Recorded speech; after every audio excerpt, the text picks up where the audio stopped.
Əziz şagirdlər, bugün biz sizinlə bərabərsizliklər mövzusunu öyrənəcəyik. Hazırsınızsa, gəlin başlayaq. Dərsdə öyrənəcəyik. Bərabərsizliyin tam ədədlər çoxluğunda həlli, bərabərsizliyin həllinin yoxlanılması, tapşırıqlar. Bərabərsizliyin tam ədədlər çoxluğunda həlli. Bəzi məsələləri həll etmək üçün qurulan bərabərsizlikdə dəyişən yalnız tam qiymətlər ala bilər. Məsələn, uşaqlar arasında keçirilən şahmat turnirində oyunçuya məğlub olduqda 0 xal, heç etdikdə 1 xal, qalib gəldikdə isə 2 xal verilir.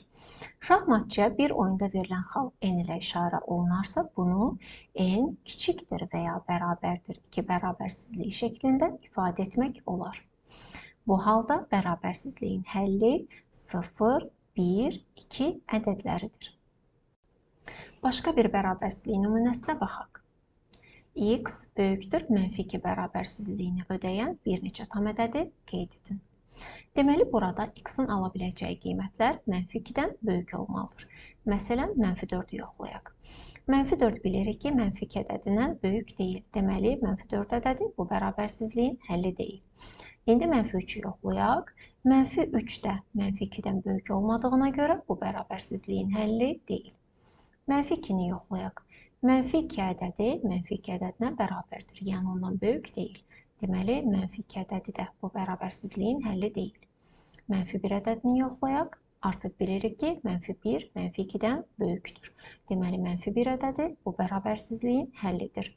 Eyni qayda ilə 0 və 1-i də yoxlasaq görərik ki, onlar da bu bərabərsizliyin həllidir. Biz bu bərabərsizliyin həllini ədəd oxu vasitəsilə də göstərə bilərik.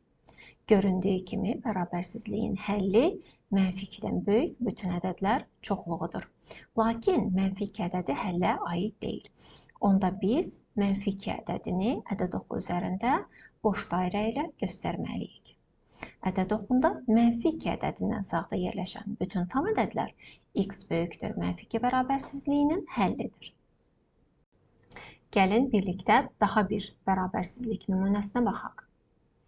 X kiçikdir və ya bərabərdir -1 bərabərsizliyini ödəyən bir neçə tam ədədi qeyd edin.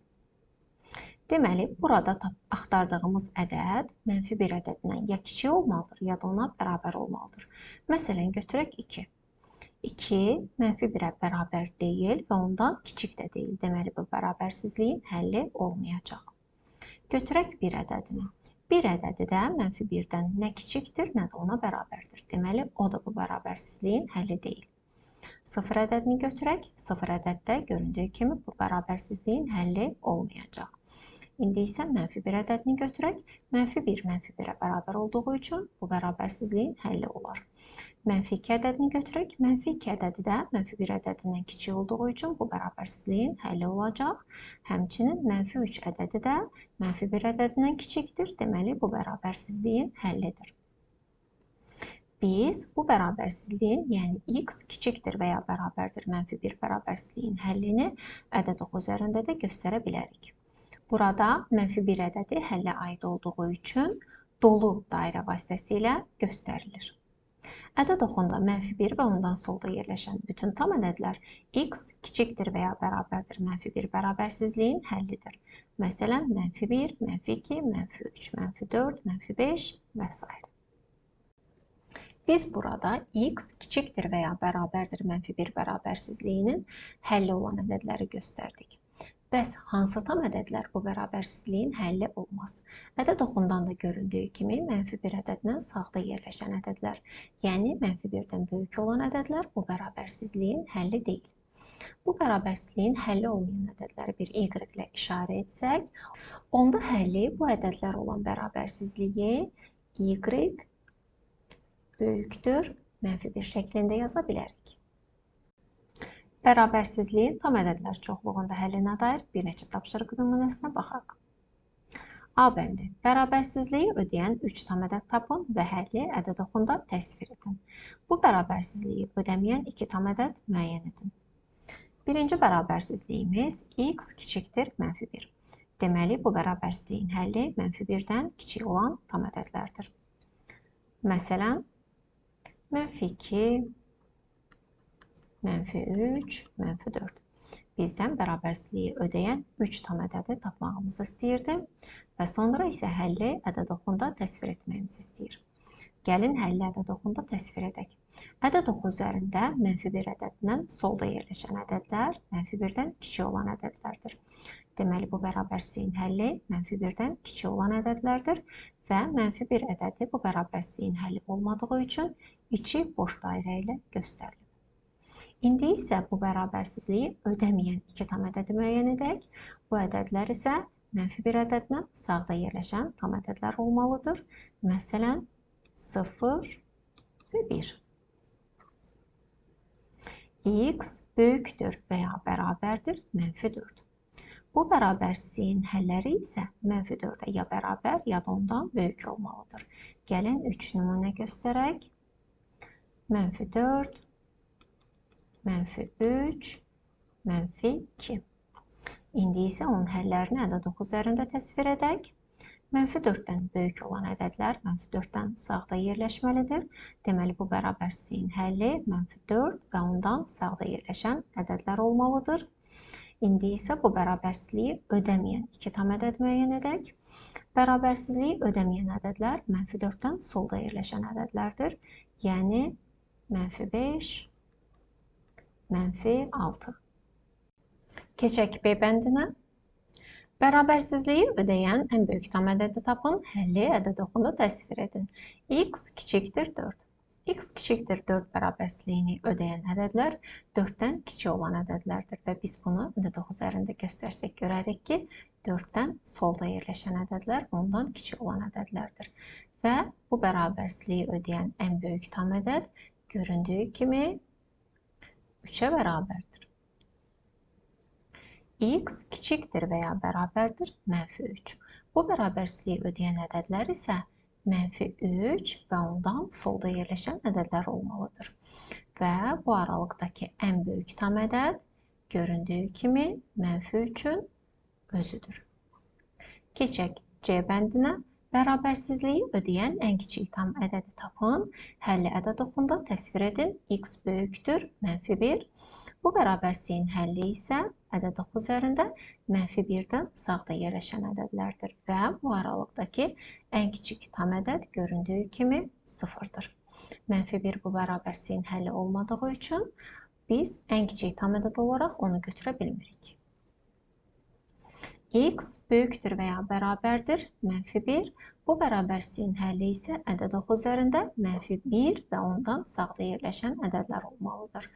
Və bu aralıqdakı ən kiçik tam ədəd göründüyü kimi -1-in özünə bərabərdir.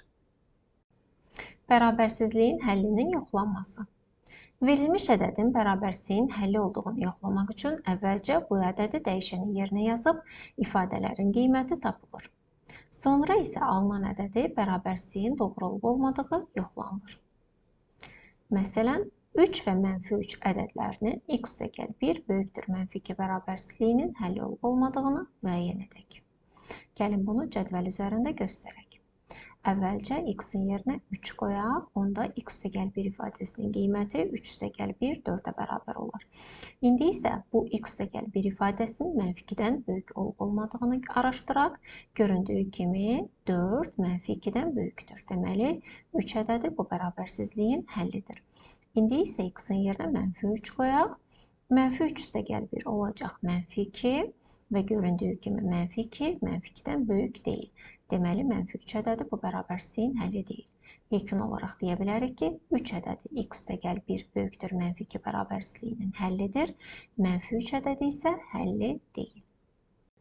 İndi isə -5 və 0 ədədlərinin 3x çıxılsın 1 kiçikdir -3 bərabərsizliyinin həlli olub-olmadığını müəyyən edək. Bunu da cədvəl vasitəsilə göstərək. X bərabərdir -5 olduqda 3 vur -5 olacaq -15 çıx 1 -16. Göründüyü kimi -16 -3-dən kiçikdir. Deməli, -16 bu bərabərsizliyin həllidir. İndi isə x-in yerinə 0 qoyaq. 3 vur 0 olacaq 0, 0 çıx 1 -1. -1 isə göründüyü kimi -3-dən kiçik deyil. Deməli, -1 bu bərabərsizliyin həlli deyil. Yekun olaraq deyə bilərik ki, -5 ədədi 3x çıxılsın 1 kiçikdir -3 bərabərsizliyinin həllidir. 0 ədədi isə həlli deyil. Gəlin bərabərsizliyin həllinin yoxlanması ilə bağlı bir neçə tapşırıq nümunəsinə baxaq. A bəndi. Dəyişənin verilmiş qiymətlərindən bərabərsizliyi ödəyənləri seçin. Gəlin verilmiş ədədləri bərabərsizliyi ilə yerinə qoyub yoxlayaq. Əvvəlcə -6-nı qoyacağam. -6 üstəgəl 5 olacaq -1. -1 göründüyü kimi 2-dən kiçikdir. Deməli, -6 ədədi bu bərabərsizliyin həllidir. -5-i yoxlayaq. -5 üstəgəl 5 olacaq 0. 0 2-dən kiçikdir. Deməli, -5 də bu bərabərsizliyin həllidir.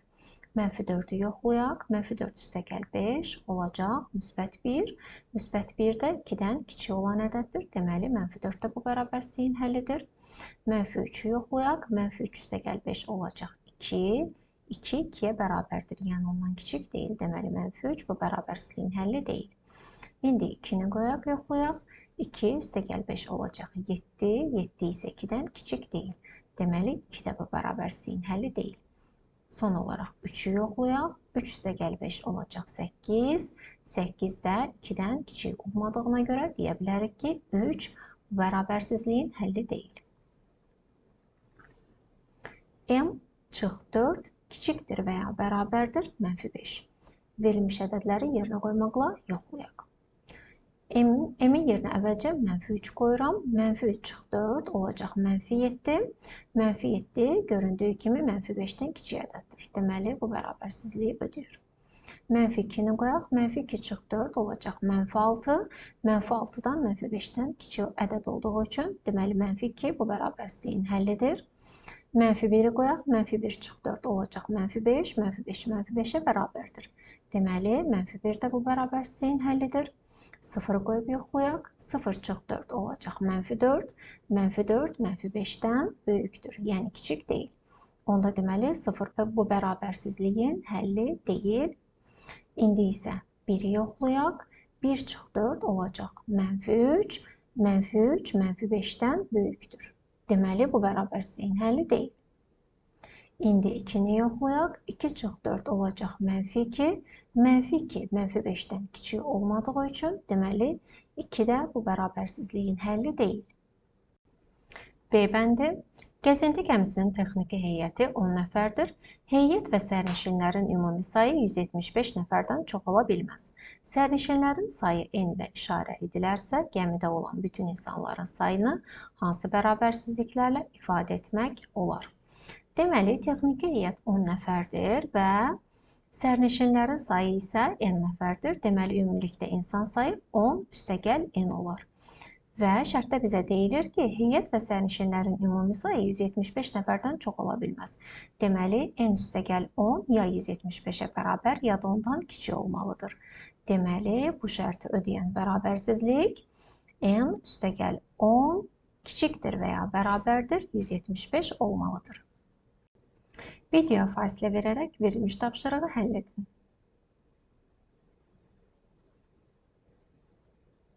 Gəlin tapşırığı birlikdə həll edək. Anarın bir neçə stikeri var idi. O əlavə 30 stiker alarsa, stikerlərin sayı 70-dən çox olar. Anarın əvvəlki stikerlərinin sayı x ilə işarə edilərsə, sonradan neçə stiker olduğunu hansı bərabərsizliklə ifadə etmək olar? Anarın əvvəlki stikerlərinin sayı x ilə işarə olunub və o əlavə 30 stiker alıb.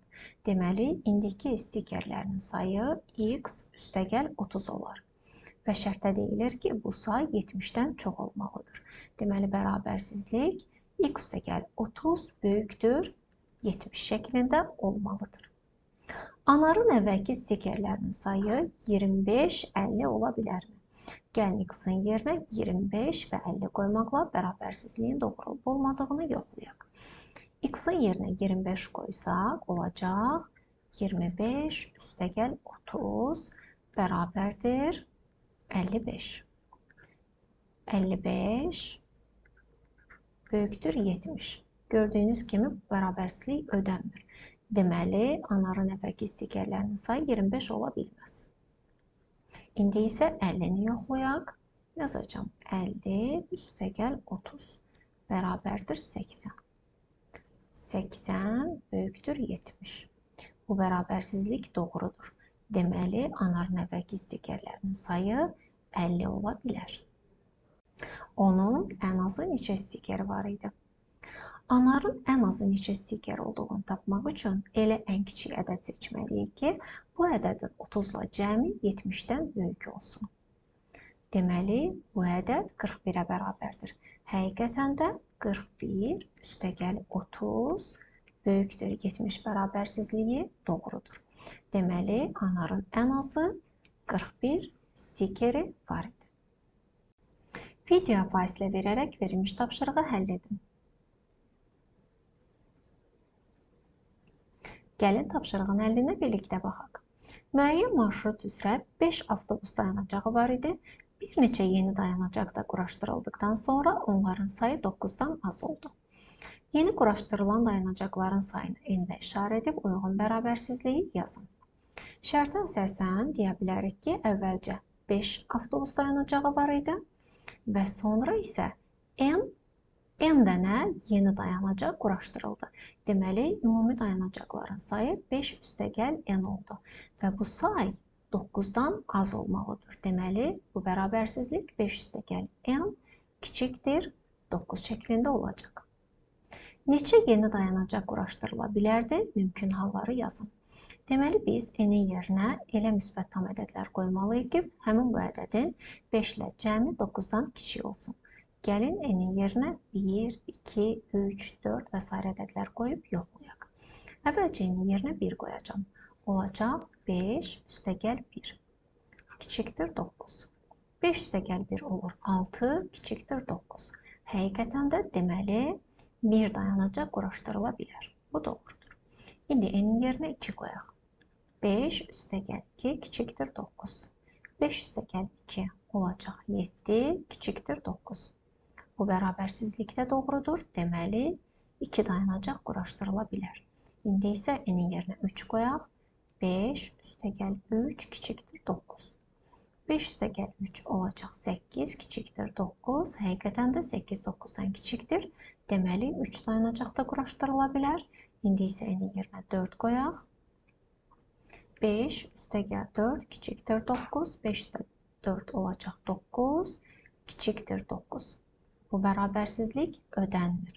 Deməli, dayanacaqların sayı 1, 2 və ya 3 ola bilər. Əziz şagirdlər, bugün biz sizinlə bərabərsizliyin tam ədədlər çoxluğunda həlli, bərabərsizliyin həllinin yoxlanılması mövzusunu öyrəndik və bir sıra tapşırıqlar həll etdik. Bir sonraki dərsdə görüşərik. Sağ olun.